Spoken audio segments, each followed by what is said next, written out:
Granada, 1492. In a kingdom undergoing profound transformation, among merchants, soldiers, and wandering travelers, one man prepares to change the course of history forever. His name is Christopher Columbus.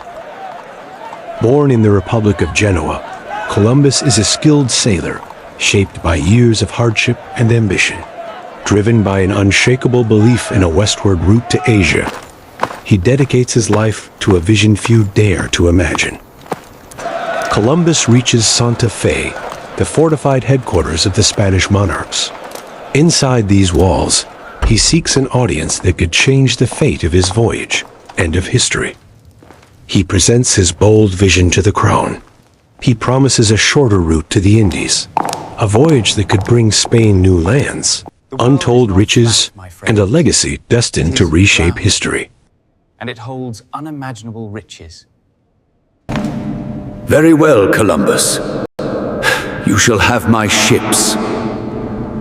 At the harbor of Palos, the three ships of Columbus, the Niña, the Pinta, and the Santa María, stand ready along the bustling pier. Sailors, merchants, and townsfolk move with purpose, preparing for a voyage unlike any attempted before. Before departure, Columbus must gather his crew and load the ships with supplies for the unknown. Sailors line up at the port, seeking work or fortune, while barrels of food, water, and equipment fill the Niña, the Pinta, and the Santa María. Preparations intensify. The greatest voyage of their age is about to begin. August 3rd, 1492. The ships are ready, the crew assembled, and the final ropes are cast off. Columbus knows the unknown lies ahead. He has provisions and men for a voyage of some 6 to 8 weeks. Now, the ocean calls and history will be made. The fleet leaves the shores of Spain. As the coastline fades behind him, Columbus stands in silence at the rail. He knows the ocean ahead holds danger, storms, and the fear of the unknown. Yet his resolve is firm. The voyage has begun. The first days of navigation unfold peacefully. The Mediterranean is calm, the winds are gentle, and the crew's spirits remain high.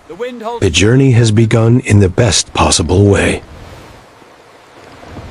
In the calm of the early voyage, Columbus measures the sun with his astrolabe, guiding the fleet steadily toward the unknown. Time moves slowly on deck. The sailors sit wherever they can, biting into bread hard as stone and salted meat that tastes of smoke and sea. Fresh water is precious, rationed, and often, more than drinking, they simply endure the thirst. What remains to lift the spirit is wine, passed from hand to hand as the crew speaks of the wind, the route, and of what might await them beyond the horizon. At night, the ship falls silent. The crew sleeps wherever they can, in hammocks, on rope bundles, or on the bare wooden floor. In the dim light, even rats move freely among them, a normal presence on voyages of the age. While the crew sleeps in the cramped darkness below deck, Columbus remains awake. By candlelight, he studies his maps and instruments, aware that the calm waters of the Mediterranean are now behind them. Ahead lies the vast Atlantic, wilder, harsher, and far less forgiving.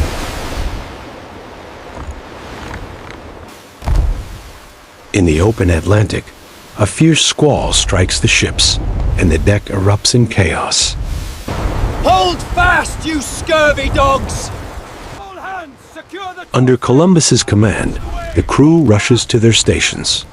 Each man knows his role, securing ropes, climbing the masts, fighting the wind and rain. In the heart of the storm, discipline is the only thing keeping the ships alive.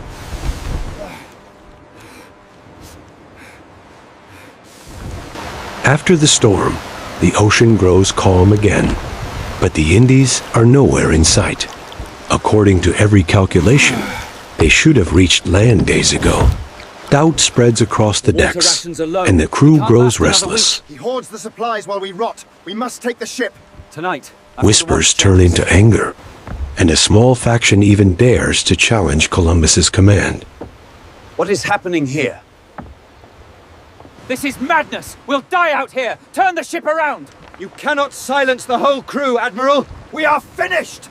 You are under arrest! Seize him now! Get your hands off me! I will not go below! Let me go!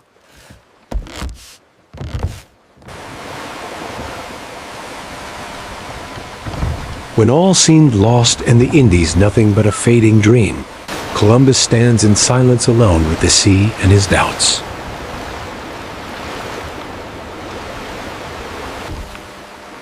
And then, just when hope was slipping away, everything changed.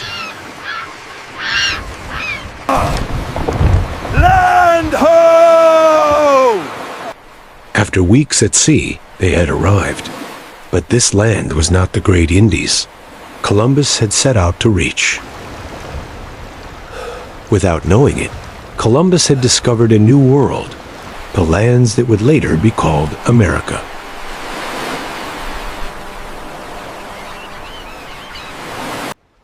Columbus addressed his exhausted crew, telling them their long journey had finally reached its end. Ahead of them, he said, lay the wonders of the Indies, a new world waiting to be claimed.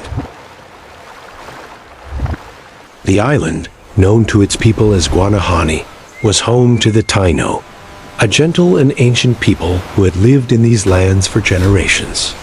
From the high cliffs and forest ridges, they watched in silence as the enormous European ships approached the shore. To them, these towering vessels, unlike anything ever seen before, must have seemed like omens, or perhaps the arrival of beings from another world. And so, on that bright Bahamian shore, Christopher Columbus met the Taino people for the first time. A peaceful encounter, born from curiosity and mutual respect, marking the beginning of the earliest contact between two distant worlds. Columbus believed he had reached the Indies, and he would never know that he had instead set foot on a continent unknown to Europe. Those men who greeted him on the beach would be remembered as the first Americans encountered in modern history.